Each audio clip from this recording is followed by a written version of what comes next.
श्री चैतन्य जय नित्यानंद जय अद्वैत गदाधर शिवासादि गौरभक्तवृंद सच्चिदानंदरूपाय विश्वोत्पत्त्यादिहेतवे तापत्रय विनाशाय श्रीकृष्णाय वयं नमः। गुरुदेवेर असीम कृपाय गौरांग महाप्रभुर एकांत इच्छाয় आज আমরা देखते देखते चतुर्मास्या व्रतेर मध्य এই নিয়ম সেবা कार्तिक व्रत दामोदर व्रत এতে আমরা পৌঁছে গেলাম।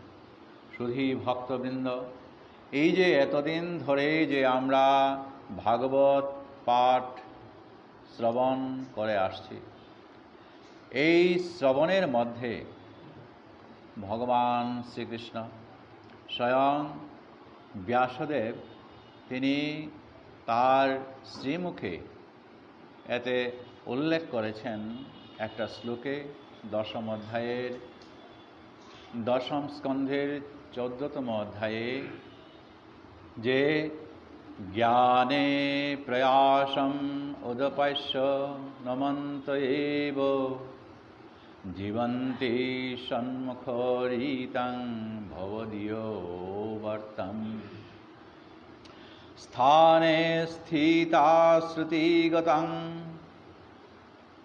তনো বাক মনোভিয়ে প্রায়শ অজিত জিতয়পি অসিতয়ে ত্রিলোক্যা। আমরা যে ভগবান সম্পর্কে চিন্তা করি এবং মনোধর্ম প্রসূত জ্ঞানের প্রয়াস, এগুলা যে ভাবনা নিয়ে আমরা জাগতিকে ভগবানকে দেখি, এ সর্বতভাবে পরিত্যাগ করে যারা নিজেদের পদে স্থিত হয়ে আছেন, যেমন কেউ হয়তো শিক্ষক, কেউ ব্যবসা করছেন, কেউ পুলিশে, এইরকম করে মানব জন্মের প্রত্যেক মানুষেরই একটা নিজস্ব তার একটা বৃত্তি আছে। সেই বৃত্তিতে তারা অধিষ্ঠান করে কায় মন বাক্য সহ দেহ মন প্রাণ উজাড় করে যদি শ্রদ্ধা নিয়ে যে হে ভগবান আপনার লীলা কথা যদি কেউ শ্রবণ করে একান্ত আগ্রহ নিয়ে, একান্ত শ্রদ্ধা নিয়ে, এবং শুধু তাই নয় যে হে ভগবান আপনার যে শুদ্ধ ভক্তগণ আছেন সেই শুদ্ধ ভক্তগণের সৎসঙ্গে তাদের সঙ্গে অবস্থান করে শুদ্ধ ভক্তদের মাধ্যমে যে মুখনিসৃত ভগবানের বাণী, যদি হরি কথা কেউ যদি শ্রবণ করে থাকেন এবং এইভাবে শ্রবণ করার অভ্যাসের মাধ্যমে যদি তারা জীবন ধারণ করে সারাটা জীবন অতিবাহিত করতে থাকেন, তবে মহামুনি ব্যাসদেব নিশ্চিত করে এই শ্লোকে বলছেন যে তারা নিঃসন্দেহে আপনাকে জয় করেন এবং কেউ এই ত্রিলোকের মধ্যে আপনাকে এ ভিন্ন অন্য কেউ আর আপনাকে জয় করতে পারেন না। তাই আশার বাণী শুনিয়েছেন মহামুনি ব্যাসদেব যে ভগবানের যে লীলা কথা, এই লীলা কথা যদি আমরা শ্রবণ করতে পারি, যে যেভাবে আমরা আছি, স্ত্রীলোকেই হন পুরুষ লোকেই হন, এবং যে যে বৃত্তিতে আমরা আছি তাতে থেকেই এই সময় করে, কেননা ভাগবত তো বলছে সদা সেব্যা শ্রীমৎ ভাগবতী কথা যস্য শ্রবণ মাত্রেন হরিশ্চিত্তং সমাশ্রয়ের। যখন আমরা সুযোগ পাই ওই তখনই এই ভাগবতের কথা, ভগবানের কথা আমাদেরকে শ্রবণ করতে হবে, এবং সেই শ্রবণ যদি আমাদের শ্রদ্ধা সহকারে যদি আমাদের হয়ে থাকে তাহলে যে কালেন নাতি দীর্ঘেন ভগবান বিশতে হৃদিম, যে আর বেশি দেরি নয় যে ভগবান ওই ভক্তের কাছে তিনি তৎক্ষণাৎ হৃদয়ের মধ্যে অবস্থান করবেন। তো এই আশার বাণী যখন মহামুনি ব্যাসদেব শুনিয়ে দিয়েছেন, এবং প্রথমেই তো তা তিনি উল্লেখ করে দিয়েছেন ওই প্রথম শ্লোকে, নিগম কল্পতরুর গলিতং ফলং শোকমোখাদমৃত দ্রব সংয়োতম পিবত ভাগবতম রসমালয়ম মুহুরহ রসিকা ভুবি ভাবকা। মুহুরহ সদা সর্বদা, সদা সর্বদা। এই মানব জীবন এত আমাদের এই গার্হস্থ্য জীবনের থেকে ব্যস্ততার আর সীমা নেই, হরিভজনের আর আমাদের সময় কোথায়। কিন্তু এর ফাঁকে ফাঁকে যদি আমরা যদি ভগবানের হরিকথা শ্রবণের জন্য যদি আমরা একটা সময় করতে পারি, আর তার মাধ্যমে আমরা আস্তে আস্তে আস্তে আস্তে আমরা ওই ভগবৎ পদে অগ্রসর হব। কেবল শ্রবণ, কেবল শ্রবণ, ভাগবতে কেবল এই শ্রবণের কথাটাই বেশি গুরুত্ব দিয়ে দিয়েছে। তাই আমাদের এই ভাগবত কথা শ্রবণ করা। আর তার মধ্যে যে 12টা মাস আছে, এর মধ্যে শ্রেষ্ঠ শ্রেয় হচ্ছে এই কার্তিক মাস, দামোদর মাস। এটা নিয়ম করে আমাদেরকে এটা ভগবানের সেবা করতে হবে। যেহেতু ভগবানের দামবন্ধন লীলা হয়েছে, আমরা এই মাসের মধ্যে একবার পড়তেই হবে আমাদের সেই লীলাটা। তো তা ভগবান যখন সেই রকম করে যখন এই মাসেই লীলাটা করেছেন, গতিকে এই মাসটা ভগবানের যেরকম করে অতি প্রীতি এবং ভক্তদের কাছে তিনি প্রেম নিবেদন করেন, এবং ভক্তরা যেন এই মাসটাকে তারা যেন ছেড়ে না দেন। তাই এই মাসটা ভক্ত বৈষ্ণবের কাছে অত্যন্ত গুরুত্বপূর্ণ।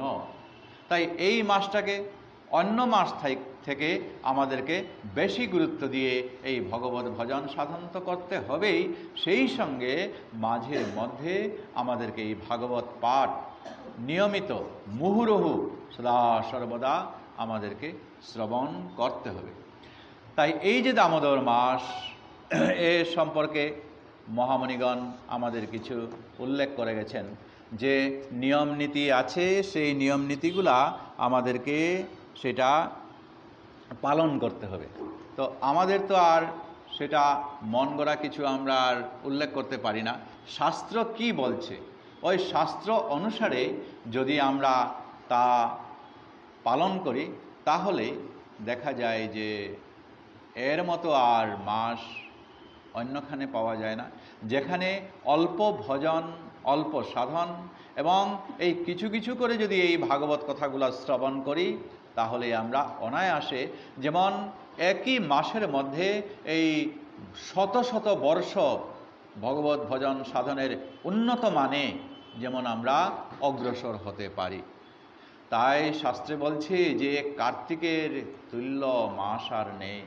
যেরকম করে সত্যযুগের মতো যুগ আর নেই, আর বেদের মতো শাস্ত্র নেই, আর গঙ্গার ন্যায় যেরকম করে পুণ্যস্থান নেই, ঠিক সেই রকম করে এই কার্তিক মাসটা। তাই এই কার্তিক মাসটা শ্রেষ্ঠ। কার্তিক মাসটা তাই সর্বদা বৈষ্ণবগণের অত্যন্ত প্রিয়। তাই বৈষ্ণবগণ ভক্তি সহকারে এই কার্তিকের যে পরিচর্যা তারা যদি করেন, তাহলে আরেকটা আমাদের লাভজনক দিকও আছে।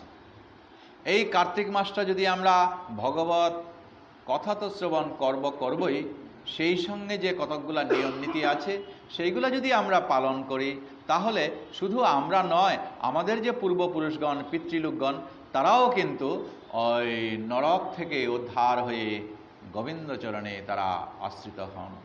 তাই সেই মাসের মাহাত্ম্য এবং কিছু কিছু যে পুণ্য কর্ম আছে সেগুলো উল্লেখ করতে গিয়ে আজকের দিনে আপনারা আমাকে আশীর্বাদ করবেন, আমি যেন কৃষ্ণ কথা বলতে পারি।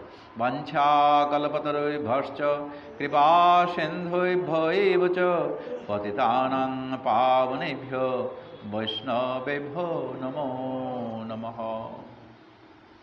স্কন্দ পুরাণে এই কার্তিক মাস সম্পর্কে একটা সুন্দর কথা বলা আছে, যে এই মাসে দান, যজ্ঞ, তপস্যা আদি যদি করা হয়, তাহলে তার অক্ষয় ফল লাভ করা যায়। তো অক্ষয় শব্দটা কি? যা কোনোদিন ক্ষয় হয় না। তাই এই মাসটাকে অত্যন্ত সতর্কতার সঙ্গে আমাদেরকে দিন অতিপাত করতে হবে। অধিকন্তু তিনি বলছেন যে এই মাসে যদি আমরা ভাগবত শ্রবণ করি, তাহলে এই যে জন্ম মৃত্যুর যে পুনরপি জনমং পুনরপি মরণং, এই জন্মচক্র থেকে আমাদেরকে আর দূরে সরে থাকতে হয়।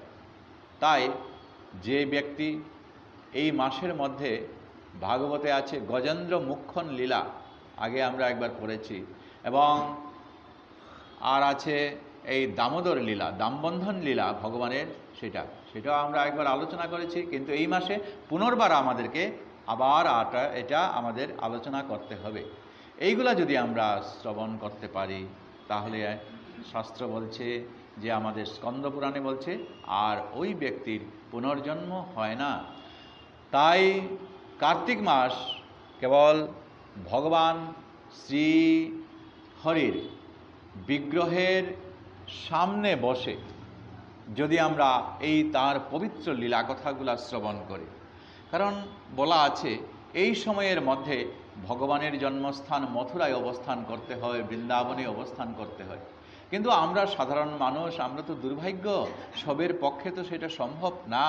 কিন্তু না হলেও কি হবে, তিনি এখানে একটা তার সুন্দর একটা উদাহরণ দিয়ে দিয়েছেন, যে যেখানে বিগ্রহ পূজিত হচ্ছে সদা সর্বদা, সেই স্থানটাই তো বৃন্দাবন, সেই স্থানটাই তো মথুরা ধাম, দিব্য ধাম। আর সেইখানে ভগবান শ্রীকৃষ্ণের বিগ্রহের সামনে যদি আমরা এই ভাগবতী কথাগুলা শ্রবণ করি, ভগবানের কথাগুলা যদি আমরা শ্রবণ করি, তাহলে ওই মথুরা বাস করে যেরকম করে এই মাসের মধ্যে পুণ্যটা লাভ হয়, সেটা আমরা এই বিগ্রহের সামনে বসেই আমরা ভাগবত কথা, কৃষ্ণ কথা যদি আমরা শ্রবণ করি, তাহলে সেটা আমাদের লাভ হয়ে থাকে। এবং তাই বলছেন যে এই পদ্মপুরাণের মধ্যে, যে পদ্মপুরাণে উল্লেখ করছে যে কিছু কিছু নিয়ম যদি অধিকন্তু যদি পারা যায়, সেগুলো যদি একটু পালন করেন কোনো বৈষ্ণব। কিভাবে?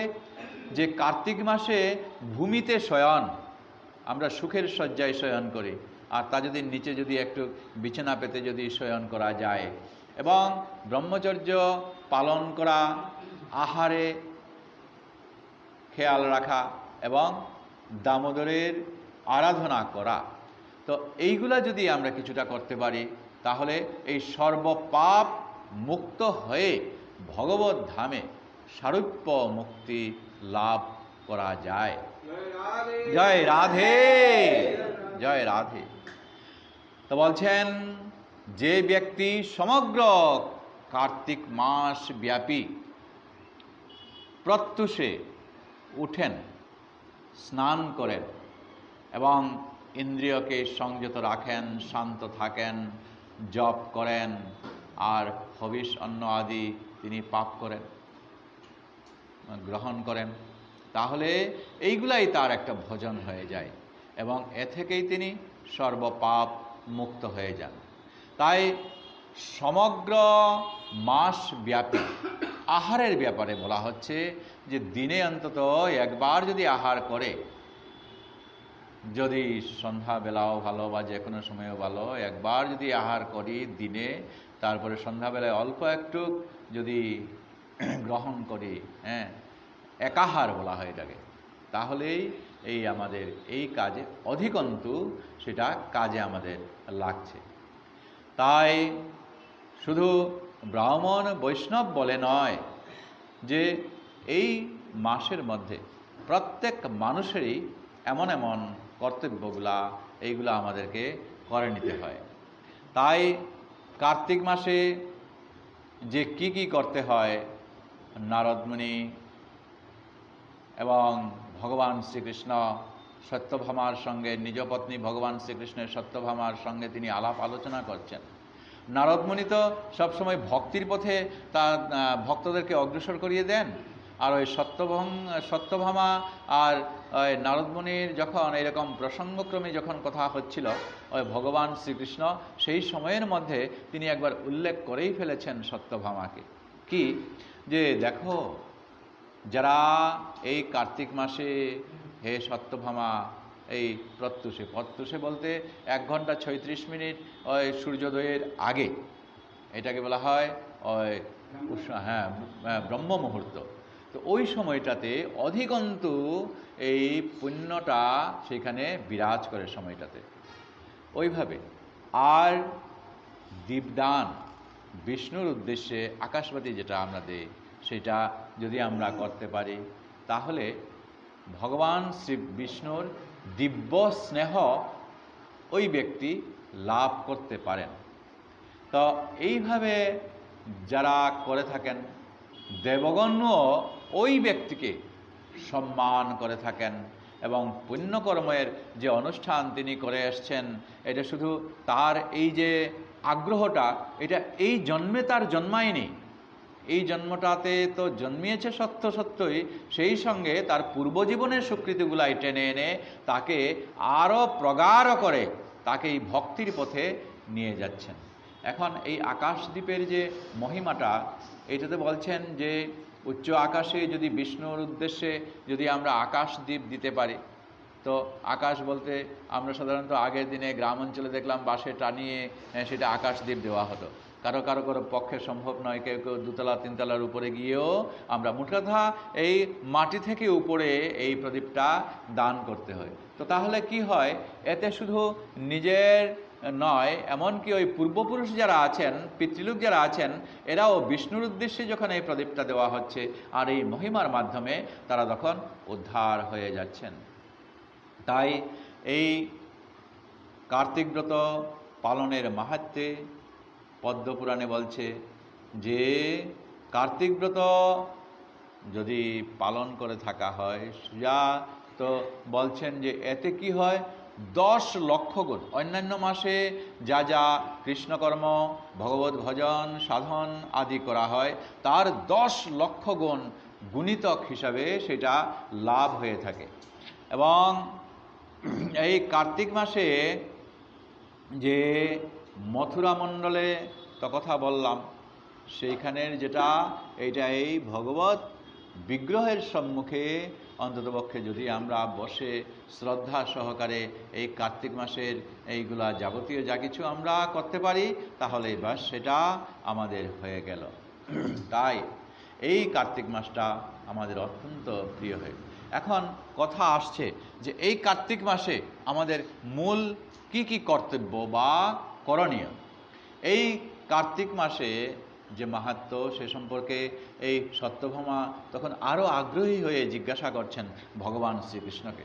যখন প্রসঙ্গটা এসে গেল এই ভগবত ভজন সাধনের, হে কৃষ্ণ তুমি নিজেই যদি সেই কথাটা বলো তাহলে তো খুব সুন্দর হয়। কারণ কাউকে যদি আমরা জিজ্ঞেস করি আপনি কোথায় আছেন, অন্য কেউ যদি বলেন তো বলবেন উনি হেথায় আছেন, তো তারপরে হয়তো পরে গিয়ে ওইখানে দেখা যায় তিনি নাই। প্রকৃত মানুষটাকে যদি জিজ্ঞেস করি কোথায় আছেন, তো তিনি বলবেন ফোনে যে আমি অমুক স্থানে আছি, এখন পর্যন্ত আসলে পাবে। ওই যথাযথ স্থানে গিয়ে তাকে পাওয়া যায়। ঠিক সেই রকম করে ভগবান নিজে যখন এই সত্যভামা যখন এই সম্পর্কে জিজ্ঞাসা করছেন, তখন বলছেন যে দেখো, যে এই আশ্বিন মাসটা তুমি যখন সুচারুরূপে আর খুব ভালোভাবে জানতে চাও, তাহলে প্রধানত আমরা বিভিন্ন সময়ে এই কার্তিক ব্রতটা পালন করে থাকি, দামোদর ব্রত বা নিয়ম সেবাটা পালন করে থাকি। কিন্তু প্রকৃতটা হচ্ছে কি, যে আশ্বিন মাসের শুক্লা একাদশী যেটা, ওইটা থেকেই শুরু হওয়া আসলে আমাদের কর্তব্য, একাদশী থেকেই আমাদের। কিন্তু আমরা পারছি না, কেউ আবার এটাকে বদল করে দিচ্ছি, কেউ পূর্ণিমা থেকে ধরছি, কেউ আবার ওই কার্তিকের প্রথম দিবস থেকেই এরকম করে পালন করছে। তো যাই হোক, আসলে ব্রত ধারণ করাটাই হচ্ছে আসল কথা। কিন্তু মূলত শাস্ত্রে কি বলছে, যে আশ্বিন মাসের শুক্লা একাদশী থেকে শুরু করে ওই কার্তিকের যে হরি উত্থান ওইখানে শেষ করা 1 মাস ব্যাপী, সেটাই হচ্ছে মূলত ব্রত বা ব্রতের নিয়মটা। এই ব্রত অনুসারে শেষ রাত্রিতে জাগ্রত হয়ে স্তব দ্বারা বিগ্রহকে জাগ্রত করা এবং আরতি নিবেদন করা, মঙ্গল আরতি যেটা আমরা করি, মঙ্গল আরতিতে সেখানে আমরা যোগদান করা। তাহলে সেই প্রাতে বৈষ্ণব সঙ্গে পরম আনন্দে শ্রী বিষ্ণু ভক্তি বিষয়ক ধর্মকথা গান আদি করে, মঙ্গল আরতি করে, ধর্মকথা শ্রবণ করে, বিষ্ণুর গুণকীর্তন করে আমরা ওই তখন সেখানে উপস্থিত থাকা, মঙ্গল আরতি যেটাকে বলা। ওই মঙ্গল আরতিতে যখন যাব, একদিন দুদিন তিন দিন যেতে যেতে পরে তখন সেই ভগবানের কৃপাটা আপনা আপনি আসবে, আর শরীরের মধ্যে এমন একটা উৎফুল্ল, একটা আনন্দ আসবে, সেই আনন্দটাই তখন কি করবে, পরবর্তী দিনগুলোতে আপনা আপনি আপনাকে জাগিয়ে তুলবেন, আর যেন তন্ময় হয়ে পড়বেন। সেই মঙ্গল আরতি যেন আমি যোগ দিই, তাড়াতাড়ি করে সেইখানে গিয়ে ওই মঙ্গল আরতিতে যেখানে মিলিত হবে যেখানে হবে, ওই সেখানে গিয়ে আমরা যোগদান করতে যেন আমরা পারি, সেই প্রচেষ্টায় আমরা থাকব।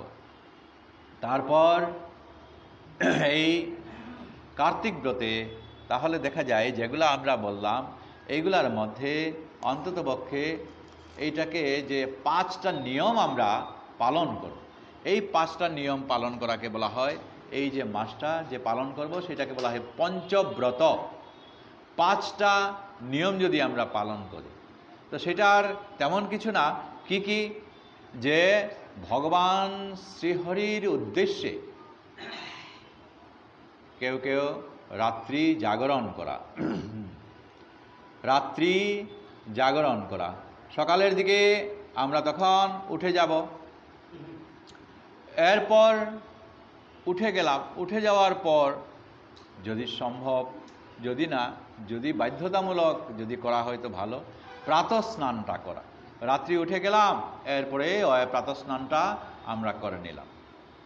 আর থাকলো এই মাসের মধ্যে তুলসী সেবা, এবং এই সম্পূর্ণ মাসটা অন্তরে অন্তরে যেমন প্রতিজ্ঞাবদ্ধ বা সংকল্পবদ্ধ হওয়া, যে এই মাসটা, সারা মাসটা আমি ব্রত শেষ অবধি আমি সমাপন করব।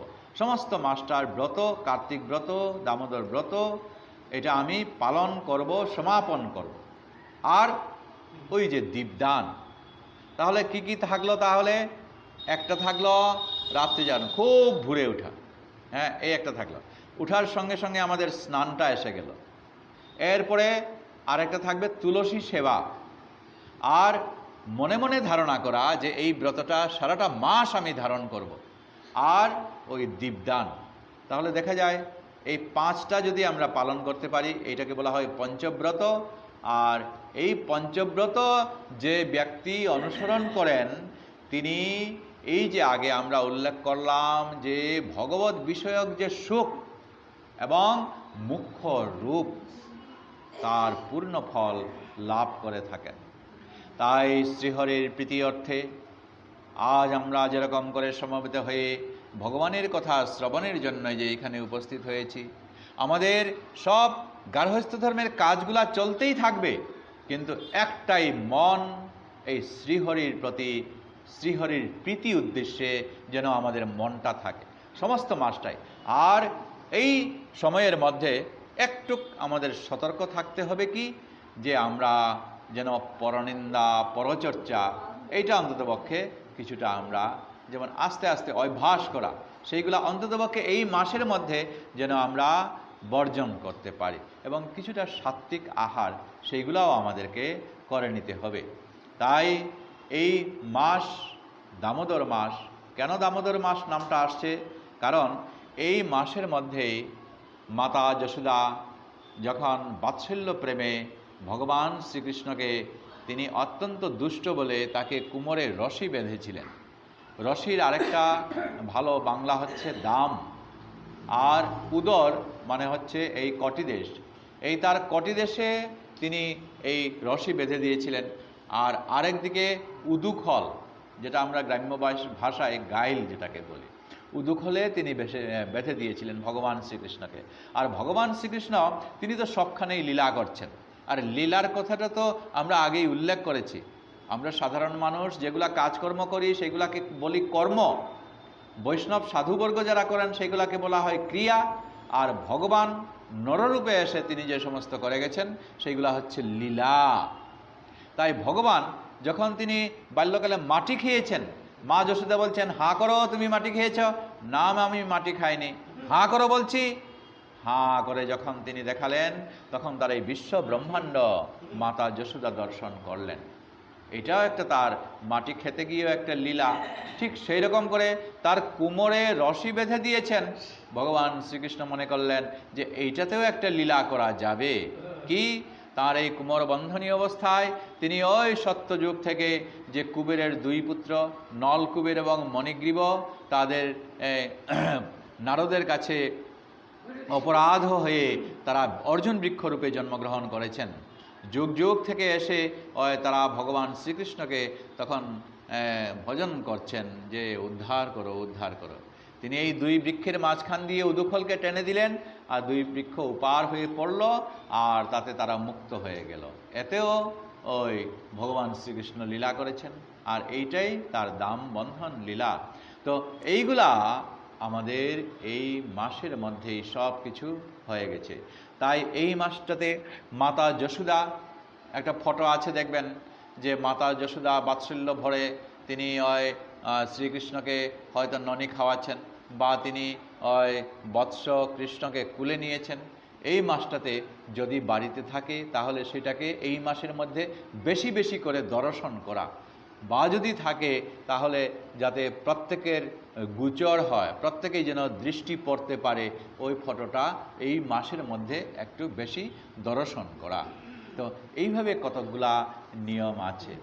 তো এই দামোদর ব্রত যখন আমরা পালন করব, সেই দামোদর ব্রতের মধ্যে আমাদের উল্লেখ করলাম যে অন্যান্য মাসে যে আমরা যে সমস্ত ভগবত সম্বন্ধীয় যেগুলা করি, সেইগুলা যেমন একটুক আমরা বাড়িয়ে দিতে পারি।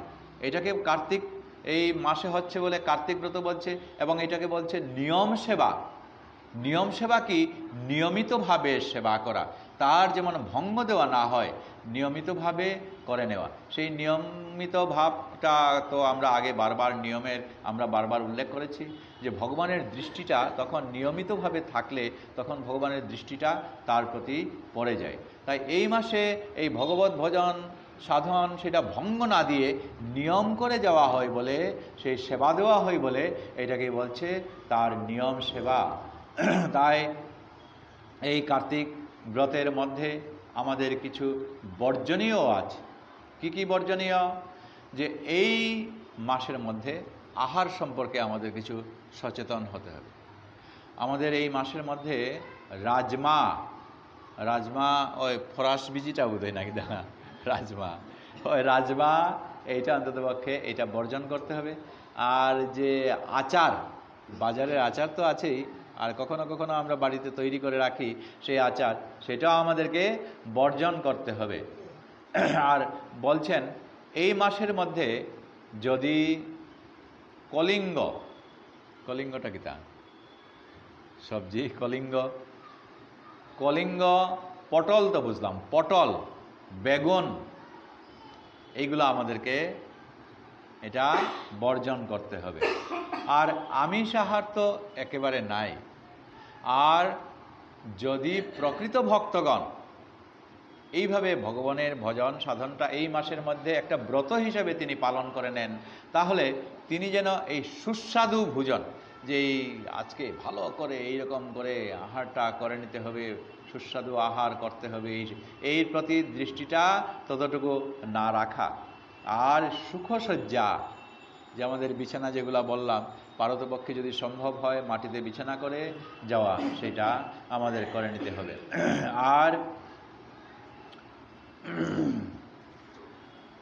আর কার্তিক মাসে যে বাসি খাদ্য, এটাও কিন্তু বর্জন করতে হবে। তবে বাসি খাদ্যের মধ্যে একটা নিয়ম আছে, ভগবানের কাছে নিবেদিত যেটা প্রসাদ, সেটা কিন্তু বাসি হয় না। যেই তুলসীপত্র বা ভগবানের কাছে নিবেদন করা হয় সেটা কিন্তু বাসি হয়। হ্যাঁ, বাসি খাওয়া, যেমন সকালে রান্না করা হলো বা রাত্রে রান্না পরের দিনে খাওয়া, এই বাসি আর কি এইগুলা। কিন্তু ভগবানের উদ্দেশ্যে যেগুলা নিবেদিত সেটা কিন্তু বাসি হয় না। এমনকি গৌরাঙ্গ মহাপ্রভু তাও দেখিয়ে দিয়েছেন, যখন নীলাচলে শ্রীক্ষেত্রে আছেন তখন তাকে দেওয়া হয়েছিল একাদশীর ভোজনটা। একাদশী তো মানুষই করে, ভগবানের উদ্দেশ্যে ভোগ লাগানো হয়, কিন্তু সেই দিন তিনি কি করেছেন, সেই একাদশীর ভোগটাকে তিনি তখন ভক্তি করেছেন এবং পরদিন তিনি সেটা গিয়ে গ্রহণ করেছেন। একাদশীর দিনে কেউ কেউ বলেন যে পুরীতে সেটা নাই, কিন্তু ভগবান শ্রীহরির প্রসাদটা এই গৌরাঙ্গ মহাপ্রভু দেখিয়ে দিয়েছেন যে ওইখানেও করা যায় একাদশীটা। তো যাক, এইভাবে তাই বলছেন যে এই মাসের মধ্যে অন্ততপক্ষে এই নিয়মগুলা যদি আমরা পালন করতে পারি, এবং কার্তিক মাসের কৃষ্ণা ত্রয়োদশী, যমদ্বীপ যেটাকে বলা হয়, সেটাতে আমরা যমরাজের উদ্দেশ্যে যদি আমরা দীপদান, সেটা আমাদের বাঙালি সমাজের প্রতিটি ঘরে ঘরে সংস্কৃতি আমাদের আছে, সেটা আমাদের দীপদানটা করা হয়, সেটাতে ওই পিতৃলোকদের উদ্দেশ্যেও সেটা তখন কাজে লাগে এবং নিজের কি হয়, অকাল মৃত্যুর বিপদ থেকে আমরা উদ্ধার হয়ে যাই। হ্যাঁ, ওই সংক্রান্তির সময়ে তখন সেটাকে সেটা হয়। তো তাই দেখা যায় যে এই কার্তিক ব্রত পালনের ফলে 100 জীবনকাল এর একটা মাস যদি আমরা সুষ্ঠু সুচারুরূপে যদি আমরা পালন করতে পারি, তাহলে ওই 100 জীবনকালের এই 1 মাসটা যদি পালন করতে পারি, তাহলে সেটা হয়ে যায়। এবং এতে কি হয় যে ভগবান শ্রীকৃষ্ণ তো সন্তুষ্ট হচ্ছেনই, সেই সঙ্গে শ্রীমতী রাধারানীও তিনি তখন এই ভক্তের কাছে প্রেম দান করেন এবং শ্রী রাধারানীর কৃপা মহিমা মহাভাব স্বরূপিণী শ্রীমতী রাধিকার যদি কৃপাপ্রাপ্ত হয়ে যাওয়া যায়, তাহলে তিনি অনায়াসে গোবিন্দচরণ আশ্রিত হতে পারবেন। জয় রাধে, জয় রাধে। তাই আমাদের প্রতিদিন করণীয় কি থাকলো, যে তুলসী আরতি এই মাসের মধ্যে প্রতিদিনই আমাদের তুলসী দর্শন এবং সন্ধ্যাবেলায় আমাদের তুলসী সেবাটা করতে। তুলসী সেবা আমরা বিভিন্নভাবে করতে পারি। এই যে মঞ্জুরিগুলো আসছে, সেই মঞ্জুরিগুলা সেইগুলা নেওয়া এবং তুলসীর বেদিতে তার জল টল দিয়ে সুন্দর পরিষ্কার করে রাখা, প্রতিদিন স্নান করানো এবং তার সেবা এবং তার তুলসী মন্ত্র এবং প্রদক্ষিণ মন্ত্র করেও আমরা এইভাবে তুলসীর সেবাটা আমরা করে নিতে পারি। শ্রীকৃষ্ণের উদ্দেশ্যে যদি আমরা ঘৃত প্রদীপ দিতে পারি এবং এই মাসের মধ্যে যে দামোদর অষ্টকম যে আছে, সেই দামোদর অষ্টকমটা যদি আমরা পাঠ করি, আমরা এই মাসের মধ্যে একবার পাঠ করব। আমরা আপনাদের বোধহয় মনে আছে, নমামেশ্বরম সচ্চিদানন্দ রূপম লসৎ কুণ্ডলঙ্গ কুলে ভ্রাজমান यशोदाभिलोक लाभधावमानं পরামৃষ্টময়ত স্তুত দৃপ্ত গোপা। এই যে আমরা এটার 8টা শ্লোক আছে, এই দামোদর অষ্টকম, সেটাও আমাদেরকে প্রতিদিন যদি কেউ সম্ভব হয়, এবং ইউটিউবের মধ্যে সার্চ করলে সেটা সুন্দর সুর দিয়ে আছে, আর পারেন বা না পারেন আপনি সেটা চালিয়েও যদি শ্রবণ করা যায়, সেটাতেও কিন্তু একটা কাজ হয়। তো এইভাবে প্রতিটি কার্যে, প্রতিটি এর মধ্যে দিনের যতটুকু আমরা জাগরিত থাকি, এর মধ্যে মনটা আমাদের সবসময় এই ভগবানের প্রতি আমাদেরকে নিবেদন করতে হবে। আর এই সময়ের মধ্যে তো আমাদের সবসময় তো এই গঙ্গা স্নান, যমুনা স্নান তো সম্ভব নয়, কিন্তু যে স্নান আমরা করি যে জলের মধ্যে, সেটাতে যদি আমরা ওই গঙ্গে চ যমুনে চৈব গোদাবরী সরস্বতী দিয়েও যদি আমরা আহ্বান করতে পারি, সেই বালতির মধ্যেও, এই বাথরুমের মধ্যেও আমরা সেই ভাব নিয়ে আমরা যদি স্নান করতে পারি, তাতেও কিন্তু যেহেতু আমাদের মনটাই হচ্ছে আসল, এই প্রকৃত গঙ্গার স্নানটা না হলেও এইখানে মনটাই হচ্ছে আসল। এখন প্রশ্ন হচ্ছে, এই যে প্রাতঃস্নান তো মাতাজি প্রত্যেকের দ্বারা বা বয়স হলে পরে এসবের দ্বারা হয়তো সম্ভব নাও হতে পারে, না হলেও কি হবে, সেটা অন্ততপক্ষে আমি যে স্নান করছি সেরকম করে হয়তো এই মন্ত্র স্নান আছে বা এই সেই আছে, এক ফোঁটা জল নিয়েও হয়তো শরীরটাকে শুদ্ধ করা যায়। কাপড়, বাসি কাপড়টাও হয়তো রাত্রের কাপড়টা একটু বদলিয়ে দিলাম, এইভাবেও হয়তো হয়ে গেল। তো এইভাবেই যে আমরা শুদ্ধ ভক্তগণ যেন আমরা করতে পারি স্নান দানাদি, এরকম মন দিয়েই যেন আমরা এরকম করতে পারি। তাই এই সময়ের মধ্যে কিছু বর্জনীয় কাজ আছে। যে সাধুগুরু বৈষ্ণব যারা আছেন তারা তো আসলে ওই নখ কাটেন না, দাড়ি মোচ এইগুলা বা চুল তারা কাটেন না। আমার একবার আজ্ঞা হলো এই মাসের মধ্যে যেন আমি করি, কিন্তু যেখানে যেখানে এদিক সেদিকে পাঠ আছে সব দিকে তো আর না, যে সবাই যারা পালন করেন তারা তো বুঝবেন, কিন্তু সবখানে সম্ভব না আর কি, বাধ্য হয়ে সেটা আর সম্ভব হচ্ছে না। যারা প্রকৃত বৈষ্ণব তারা কিন্তু এইভাবেই নখ চুল দাড়ি এইগুলো তারা কিন্তু কাটেন না। এবং বিশেষ করে এই সময়ের মধ্যে বৈষ্ণব নিন্দা যেন কোনো সময়েই যেন না হয়, এইটার প্রতি বিশেষ খেয়াল রাখতে হবে। আর বেদ নিন্দা, ভাগবত রামায়ণ আদি এইগুলা যে সমস্ত বেদ শাস্ত্র আছে সেগুলো যেন নিন্দা না করে। আর দেহে তৈল মর্দন করা, এই মাসের মধ্যে তেল মাখানো সেটাও, আর মাৎসর্য অন্যের দোষ দেখা এগুলো একটু সতর্ক থাকতে হবে। তাই ব্রত শুরুর আগে আমাদের এই মনে মনে ধারণা করতে হবে যে আমি যেন এই কার্তিক ব্রতটা পালন করতে পারি। ওই যে পঞ্চব্রত যে বললাম, ওই পঞ্চব্রতের মধ্যে মনে মনে এইরকম ধারণাটা যে যতটুকু যা কিছু সম্ভব সেইগুলাই যেন আমি পালন করতে পারি। আর আমার কাছে যে সমস্ত পাপ ভাব আসছে সেইগুলা যেন আমরা বর্জন করতে পারি। তো যাক, কার্তিক ব্রতের সার সংক্ষেপে আমরা এই 5টা নিয়ম পঞ্চব্রত যেন আমরা পালন করতে পারি। এবং বিশেষ করে বৃন্দাবন মথুরাই তো আমাদের বাস, এখানে থেকে আমাদের সম্ভব হচ্ছে না। বলছে না ওই দিল্লি দূরস্থ, ঠিক সেই রকম করে মথুরা বৃন্দাবনও আমাদের কাছে সেটা দূরস্থ, কিন্তু ভক্ত সমাবেশ যেখানে হয় সেটাই আমাদের কাছে বৃন্দাবন, সেটাই আমাদের কাছে মথুরা। তাই নিয়ম সেবা যেখানে নিয়মিতভাবে কোনো মন্দিরে অথবা কোনো গৃহে যদি মিলিতভাবে সৎসঙ্গে পালন হয়, ওই সেইটাই আমাদের কাছে মথুরা, সেইটাই আমাদের কাছে বৃন্দাবন। আমরা যেন প্রাতঃ স্নান করে আমরা যেন মঙ্গল আরতিতে তাতে আমরা যোগদান করতে পারি। আর অবিরাম যেন আমরা এই পাঠ যেখানে হবে ওই সেখানে বিশেষ করে ভাগবত পাঠ, এবং এই নিজে যদি কারো জপের অভ্যাস থাকে এই ভগবানের নাম জপটা আরও একটু বাড়িয়ে দেওয়া, সেইগুলো আমাদেরকে করতে হবে। আর সাধুগণের কাছ থেকে যখনই যেখানে আমরা পাই না কেন, সাধুগণ বৈষ্ণবগণ হয়তো সোজাসুজি ভাগবত পাঠের আসর নাও বা হোক, ভাগবত সঙ্গ, ভাগবত 2 ভাগবতের কথা বলা হচ্ছে।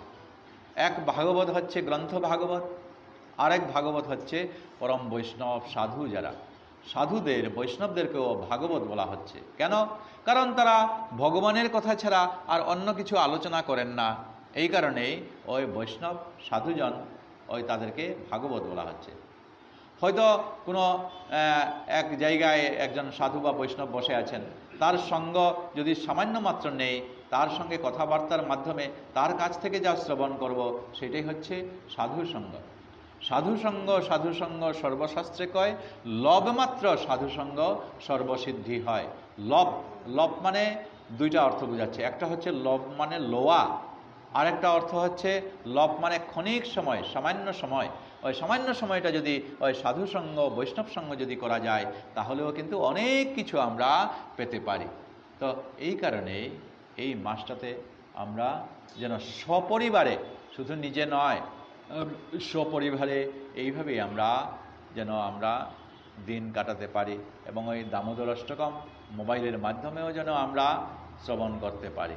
তো যাক, শুদ্ধ ভগবানের এইভাবেই সমগ্র মাসটা যেন আমরা যা যা মনে আসে সেইগুলা নিয়েই এই ভগবানের প্রতি সদা সর্বদা আমাদের মতিগতি আমাদেরকে রাখতে হবে। আগেকার দিনের মা বোনগণ দূর দূর থেকে তারা জল নিয়ে আসতেন বিকালবেলা, সন্ধ্যার আগে। তারা কি করতেন? তারা মাথার উপরে কলসি দিয়ে হাত ছাড়তেন, কেউ কেউ এক কলসির উপরে আরেক কলসি রাখতেন।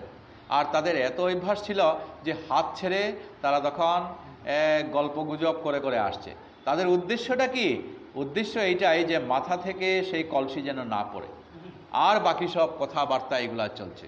তো আমাদের উদ্দেশ্য সেই রকম করেই থাকতে হবে, যেই জগতের মধ্যে কত ব্যস্ততা, কত আমাদের বিপদ আপদ, এই সেইগুলো সবগুলোই আছে, সবগুলাই থাকবেই, যত জঞ্জাল আমাদের এই মানব জীবনের মধ্যে।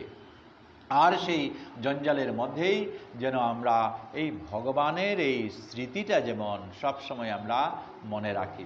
আর বিশেষ করে বিশেষ মাস যেটাতে অফার দেওয়া হচ্ছে, হ্যাঁ, চৈত্র মাসে যেরকম করে কাপড় চুপড়ের একটু দাম কম থাকে, হ্যাঁ, একটু বিশেষ দামেরটা অল্প দামে যেরকম পাওয়া যায়, ঠিক সেরকম সামান্য মাত্র যদি একটু ভজন সাধন যদি আমরা করতে পারি এই কার্তিক মাসের মধ্যে, তাহলে অল্পে শতগুণ আমরা ফল আমরা লাভ করতে পারি। জয় রাধে, জয় রাধে, জয় রাধে। তো যাক, এতগুলো আমরা বললাম।